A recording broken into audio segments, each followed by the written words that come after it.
Eto, walang prinsipyo.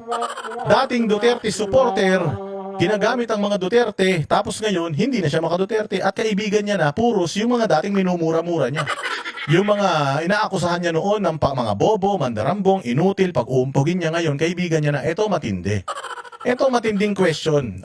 Kasi si Inday Sara, hindi ba kini-question natin siya? Kini-question natin si Inday Sara sa kanyang salin. Kasi si Inday Sara ang asawa ni Inday Sara ay isang abogado rin at may law firm yan. Yung asawa ni Inday Sara ay isang kapyo. Galing yan sila sa mga prominenteng pamilya ng mga abogado at justices or justice diyan sa Supreme Court. Pero kini-question natin yung kanyang salin. Paano daw siya yumaman, no? Imagine bukod sa si Inday Sara may asawa na ultra rich din, si Inday Sara ay isang abogado. Si Inday Sara ay may mga negosyo naman na lehitimo. So kung dumami man yung pera niya ng ganun, well, meron siyang rason at legal yung kanyang mga negosyo. At alam natin na meron siyang mga negosyo. If you go to Davao, may mga negosyo talaga siya. Ngayon, ang tanong, etong mamang ito, saan niya nakuha yung ganyang karaming pera? Ang sabi niya, yung 650 million with 400 million in properties at cash. So imagine, 650 million ang kanyang net worth. Konti na lang magiging na siyang bilyonaryo. Ano bang apelyido nito? Tulfo. Hindi naman siguro to Tan, Gokong Wei, Tangkak Chong. Hindi naman siguro ito Bilyar. Hindi naman to Ayala. Hindi naman to siya hindi naman to siya mga ano pa ba yung mga mayayaman na pamilya, Aboitis. Hindi naman ganyan. Ang lahi naman nila nagsimula man lang ito, pinanganak man ito sa Mindanao, hindi naman mayaman na parte ng Mindanao yung kanilang kapanganakan. Saan lang ba kumita itong mga ito? Bilang broadcaster, anchor, host. Pero bago yun mga bossing, itong mamang ito ay, anong sabi niya? Sa sobrang hirap ng buhay noon, at meron akong anak na nagdadayaper, pumunta ako sa ibang bansa at nandaya ako doon. Dinugas ko yung aking pagkakakilanlan.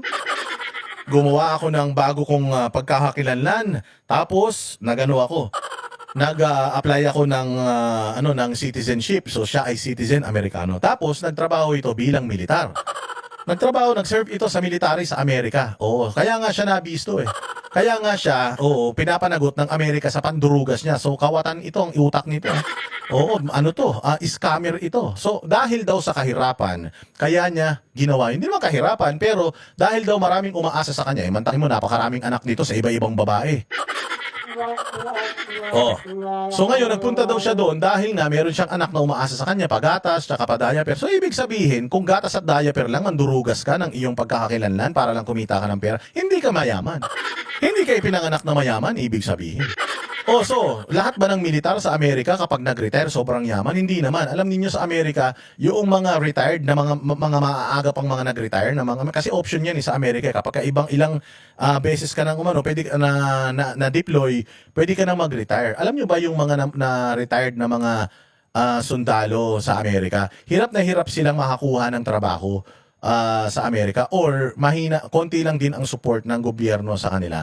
Kaya nagtatrabaho pa rin sila. Anong ginagawa na? Pasok sila sa mga security. Basta nagtatrabaho sila normal. Kailangan pa rin nilang kumita. Meron silang pension from the military, pero kailangan pa rin nila magtrabaho. So ibig sabihin, hindi naman official to. Hindi naman to naging official sa military sa Amerika. So sigurado ako nung umalis ito bilang sundalo sa Amerika, hindi naman to nagkamal-kamal ng pera. Hindi naman sila nagbubungkal ng pera bilang mga sundalo doon.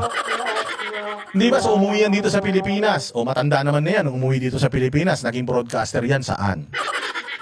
Naging broadcaster man lang yan sa TV Patrol, ABS-CBN. Hindi naman siya yung main character doon. Marami namang mas malalaking mga sa kanya doon, mga news anchor doon. Yumaman ba? Si Karen Davila ba? Tagal-tagal ng broadcaster ni Karen Davila. Meron ba siyang 650 million? Si Mel Chanco. Sa tagal niya na. Si Jay Sonsa na lang. Sa tagal ni Jay Sonsa na broadcaster. Naging mga presidente pa yan ng newsroom at kung ano-ano pa. Nakita nyo, napakayaman ba ni Jay Sonsa? Wala naman siya 650 million. Ang mga anak ni Jay Zonza, mga professional pa yan ha. May mga anak siyang abogado, may mga anak siyang mga professionals. Tapos, hindi naman siya ganyan kayaman. O, actually, sabi nga niya, nung nakulong nga daw siya sa yung human trafficking na kaso niya, ubos daw talaga pera niya noon. So, Jay Zonza na yun ha. Maliit pa ako, Jay Zonza na yun. Bukod sa magaling na broadcaster yun sa ABS-CBN dati, naging ano pa yun, naging host pa yun ng programa na tumagal, yung Mel and Jay, di ba? Tumagal yun ng matagal na panahon. Hindi naman naging bilyonaryo si Jay Zonza. Sino pa? Si Julius Babaw. Si Julius Babaw, sa tingin nyo, may 650 million yan sa kanyang bangko. O so, tatanungin mo sarili mo, bilang isang broadcaster, yayaman ka ba naman ng ganito? 650 million ang net worth mo. Tapos, naipon daw niya yun before daw siyang mag-join ng politics. Before siya, ano ba mga negosyo nito? Palagay ko, maraming binentang robust ito. Maraming binentang gamot to ng pampatigas ng titi, kaya tumigas pati mukha niya. Oh, yung mukha niya, tinan mo yung mga ganito niya, hindi gumagalaw. O siguro, ano yan, robust yan. O, gano'ng karami? Kayo ba, stockholder ba kayo ng robust? O ano ba kayo, major shareholder ba kayo ng robust?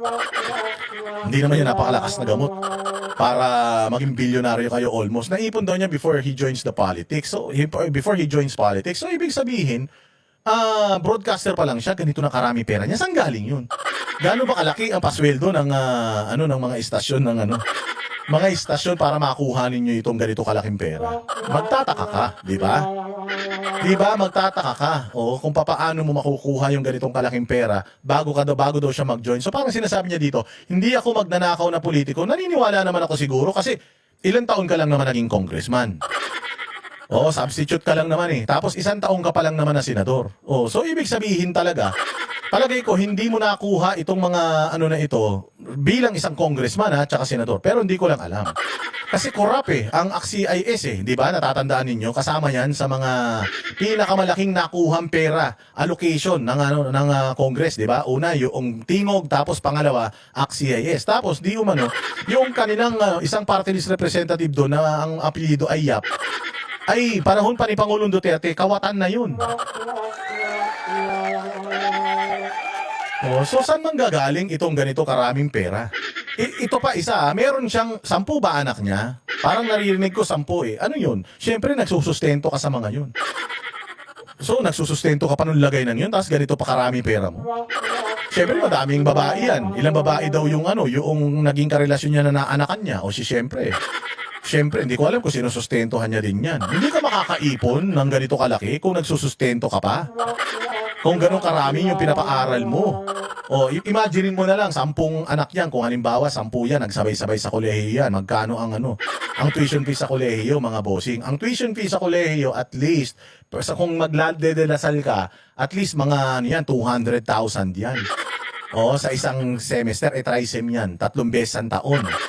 O, so kung 250 sa 3 beses sa taon, sa 10 anak, o magkano yun? Paano ka makakaipon ng ganyang kalaki? Nagtatanong lang kasi di ba dapat ito yung mga kini-question ng ito yung mga kini-question natin kasi question tayo ng question kay Inday Sara Tandaan niyo, magkano ba net worth ni Inday Sara? Magkano ba yung net worth na inilagay niya sa kanyang salin? Magkano yung net worth nitong mokong na ito? Si Inday Sara from I think before manalo yung tatay niya 2014 yata, from 2014 up to now parang 40 million lang yung itinaas ng kanyang asset, tapos ito broadcaster lang. Merong 650 million, 250 na lang. Hindi pala, 350 kembot na lang. Bilyonaryo na siya. O kaya nga, titingnan mo, gaano ba talaga kayaman ang mga tulpo? Kasi yung kuya din niya, ganyan din. At dito sa interview niya na ito, hindi daw siya, madasalin daw siya, wala daw siyang babae. Walang babae, 10 nga ang anak mo sa iba-ibang babae, tas wala kang ibang babae. Mahal daw niya yung asawa niya. Sinungaling. Walang hiya naman talaga, oo. Kaya nakita ko lang to, natawa ako nung nakita ko, tsaka napaisip ako. Kung ang isang Erwin Tulfo, ganito kalaki ang net worth, pucha, mapapasana all ka na lang bago ka magpolitiko, almost a billionaire ka na. Mas mayaman ka pa kay Dingdong Dantes. O di ba si Dingdong Dantes, artista yun, pogi. Palagay ko hindi naman 650 million ang worth niya. Ito, naghatid ka lang ng balita. Si Dingdong Dantes, bukod sa nakakontrata siya sa isang network, may mga pelikula pa ito, may mga telenovela pa. Oh, I'm pretty sure he's not 650 million worth.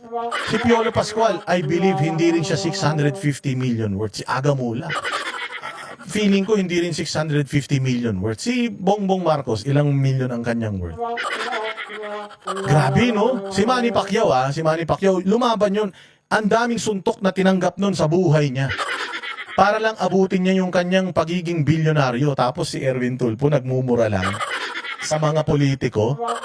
Tapos naging ganito kayaman. Hindi kayo magtataka, mga bossing, di ba? Bahala na kayo. Kung kayo'y hindi magtataka, bahala na kayo.